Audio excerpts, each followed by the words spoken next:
defender don't last night. Yeah. Good man. There's all the pushes that queue in the corner. Must have been the shirt they were wearing then. I was fed the line there, George. I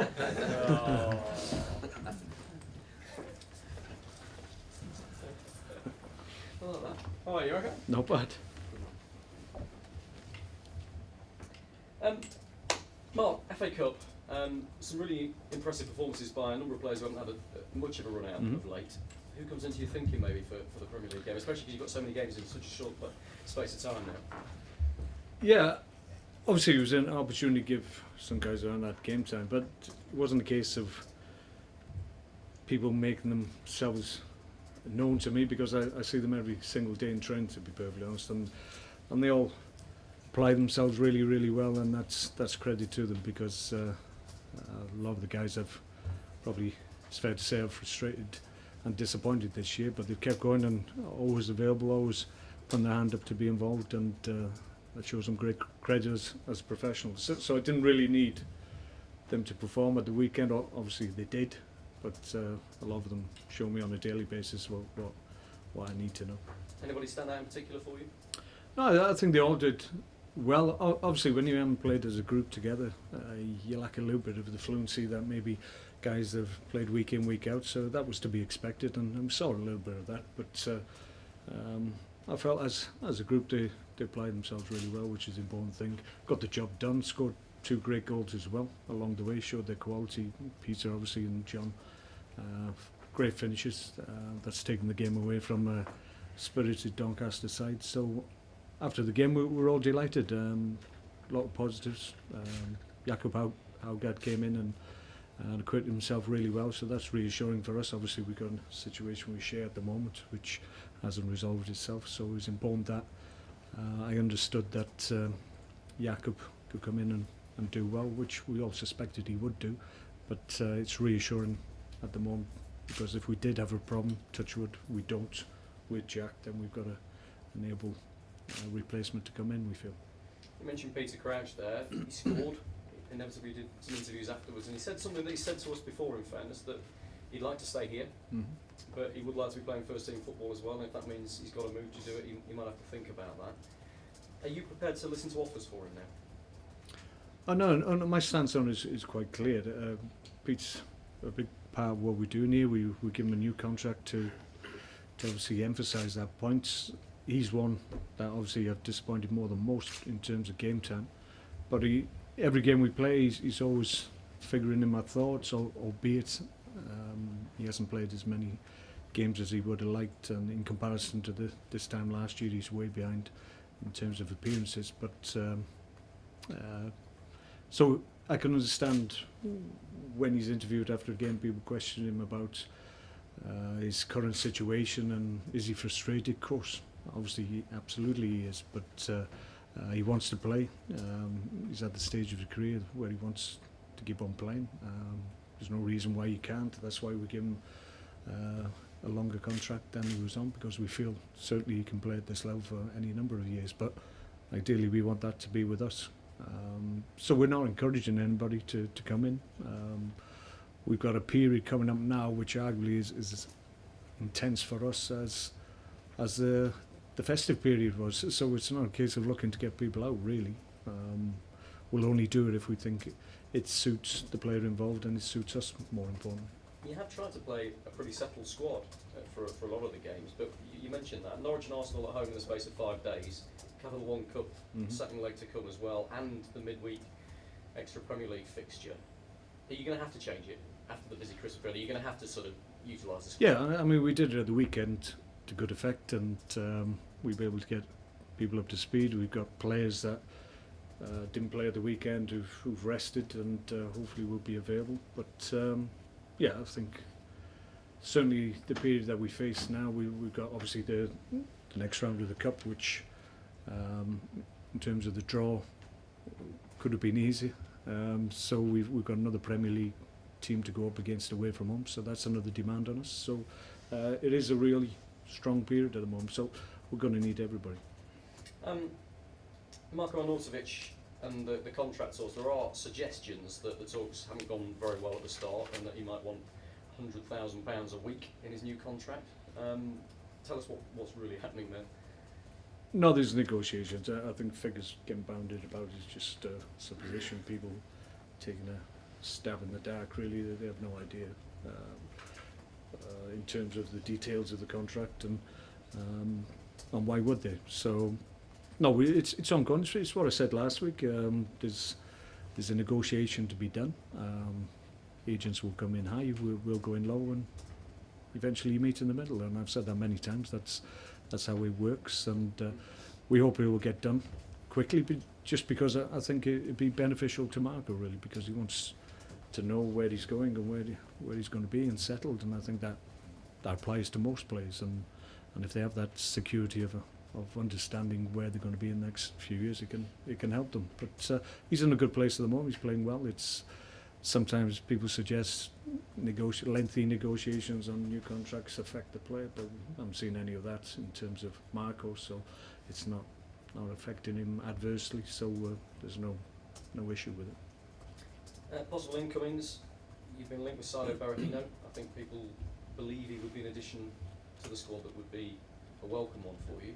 Do you share that view? Is he somebody that you're interested in? I'm going to give the box standard answer. Really, you can't really comment on players that are at other clubs. We've got an interest in a number. If we're in a position to progress deals, we'll try and do that. But you wouldn't expect me to talk about individual players, I'm sure. So I'm not going to disappoint you. Fair enough. Steve Sidwell is your player, though, and Reading and Fulham are supposedly interested in taking him on loan. Would that be something you'd allow to happen? Could Steve go out on loan? Well, it's just, I'll refer back to what I just said in terms of the period that we have. It's really important that we don't obviously stretch ourselves too thin.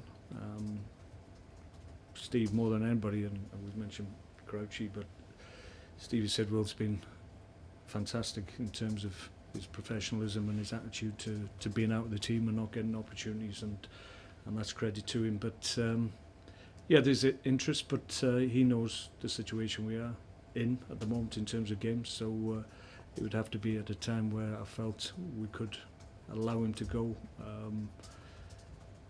but we're not at that point where we can really make that decision as yet. But from Steve's point of view, I mean, I've got nothing but good words to say about him in terms of his application and his time here.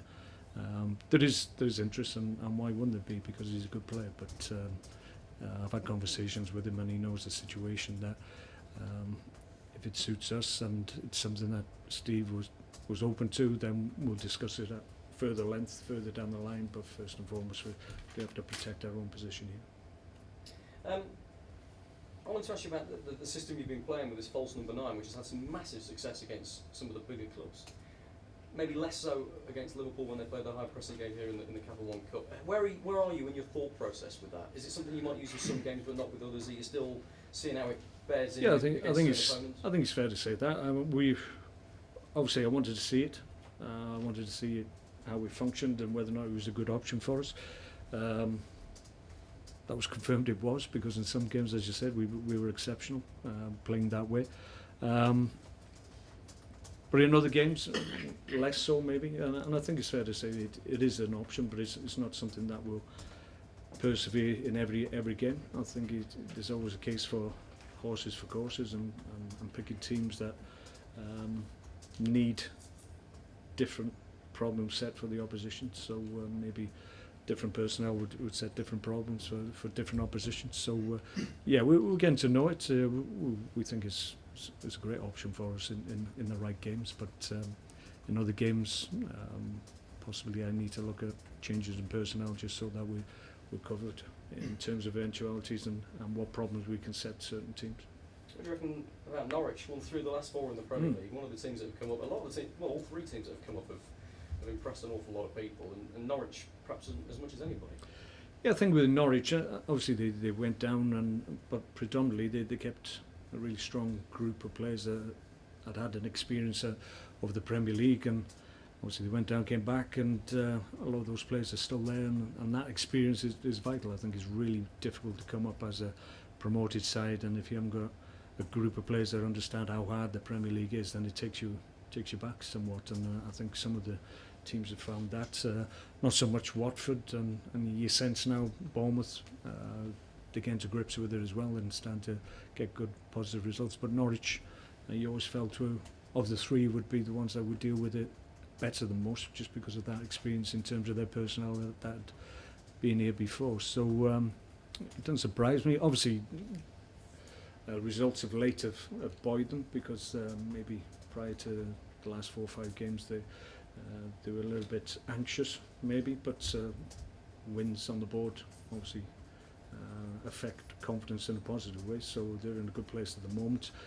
I think they've drawn the line under the cup game. It wasn't something of a priority for them, so arguably they're probably glad it's out the way and they can concentrate on the league, which obviously a lot of clubs are doing. And finally from me, I'm sure no doubt that your players are going to be hugely up for a home game against Arsenal, and all that entails with the home crowd here as well. And they've done so well against the bigger teams this season. Is there a question mark maybe over the, no disrespect to Norwich, but the lesser teams? Is that something you have to remind the players of, that those games actually account and maybe they haven't done as well in those?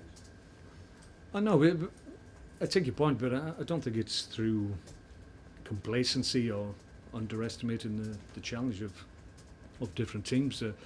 Everybody in the Premier League is fully aware that every game is a challenge, and every game gives you different problems and you have to have the answers and you have to be able to solve them. And at times, in certain games, we've been unlucky.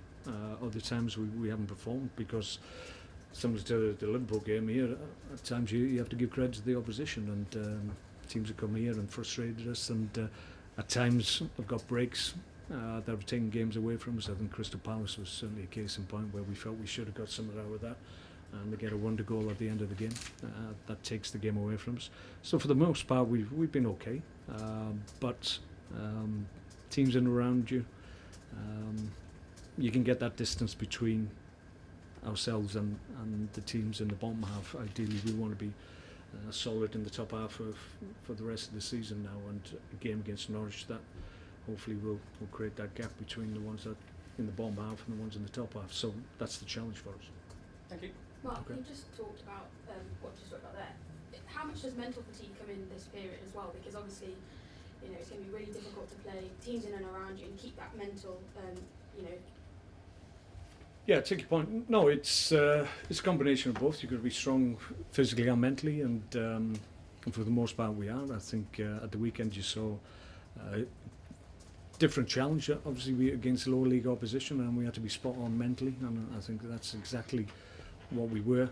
That's the challenge when you're in the FA Cup for the third round. If you're not quite right mentally, then there's potential banana skin win for you, and we dealt with that. So that's encouraging. So mentally the group's strong enough. Physically, I think the level of games that we're playing, certainly the Premier League is a challenge always, but we're playing really high level games, cup semi-finals, fourth round of FA Cups, Premier League games against top teams as well. So it's a big period for us. So I sense that focus will be there because of the level of games that we're going to be playing in the next few weeks. what have you made of Alex Neil and how he's dealt with his start in the Premier League and being a young manager and a young British manager? No, he's done fine. I mean, he came in, he's a little bit of an unknown quantity when he first got the job in Norwich. I think that's fair to say, but he got them up. That's a challenge to do that, to get out of a strong league like the Championship, but he was able to do that, and he's come in, and as I said, he's had a good run of results of late, which has helped them just to settle down somewhat, and they will feel that they've got a real opportunity to stay in the league this year, and why wouldn't they? Is it encouraging to see young British managers giving it a good go in the Premier League? Yeah, I think so. I think maybe the feeling is that the only way you get a job in the Premier League as a younger up-and-coming manager, someone who hasn't had a top-level career, it's a fact that you probably have to take a team from League One, Championship level to the Premiership, and you have to do it yourself and stay with that group, and then maybe teams will consider you as a Premier League manager. But he's done very well, and he will be pleased where they sit at the moment. Injuries? Jeff Cameron, is he still on that? Jeff has been training just really to get a sense of where he is with the injury, but unfortunately he's going to be out. He got a reaction today, unfortunately. Anyone else? Mark Muniesa from the weekend was a little bit tight in his hamstrings and it was too much of a risk. We won't risk him tomorrow either. Same with Stevie Ireland.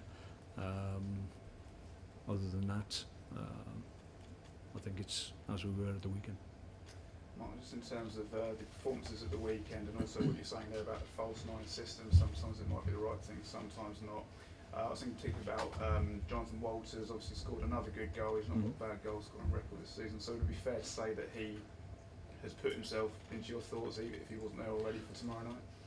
Well, yeah, I thought all the front four, in fairness, all put a good shift in. Obviously, John and Peter scored the goals, but Joselu created a great opportunity for Peter to convert. So I thought he played well on the day. Mam Diouf had chances as well to score as well. So you saw that little bit of sharpness that we were looking for in the game. So none of them have done themselves any harm. So I think that's credit to them. I can't pick everybody. That's the unfortunate thing for them and for me at times. But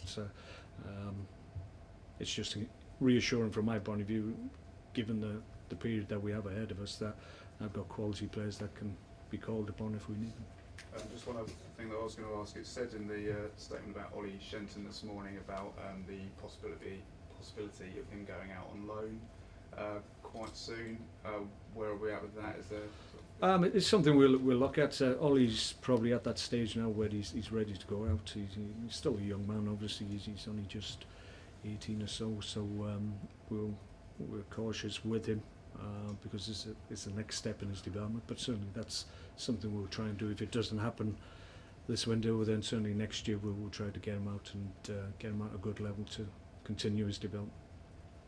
Mark, going back to Mark Muniesa and Stephen Ireland, how close are they to start? It's fair to say both of them probably would have been involved at the weekend. It's a shame that they just missed out. I think it was probably a little bit a case of they sense that they had an opportunity and probably worked themselves a little bit too hard during the week and just got a reaction, and that's what's taken them out of the game against Doncaster. But it's nothing serious, they're just slight issues that we can't take a risk with, and as we've been talking about, given all the games that we have ahead of us, we're going to need everybody, so they should be okay and available for the weekend, but no, if it's not the weekend, they won't be too long after that before they're available games, so that's good for us. And you're up against Norwich tomorrow night, and one of the strikers who should start would be Cameron Jerome, a player you let go. He's done quite well at Norwich and put in some useful goals this season. Did he leave because he wanted away, or did he feel he had the qualities that you were looking for? No, he wasn't here any length of time really. We just had, from memory, it was a situation where we had a number of strikers. I had to go with a certain number which I felt we could be okay with, and there was obviously an offer for him to go out on loan, and at the time it made sense and something that he wanted to do as well. So those things happen. We're pleased for him that he's been able to forge his career somewhere else, and he's doing well. He's back in the Premier League, which is obviously where he wants to be. So yeah, credit to him. And you'll be able to thwart him tomorrow night. Let's hope so, yeah. Let's hope so. Oh, Eric Peters, was he just rested at the weekend? Yeah, Eric's okay. Thanks, Okay. Brilliant.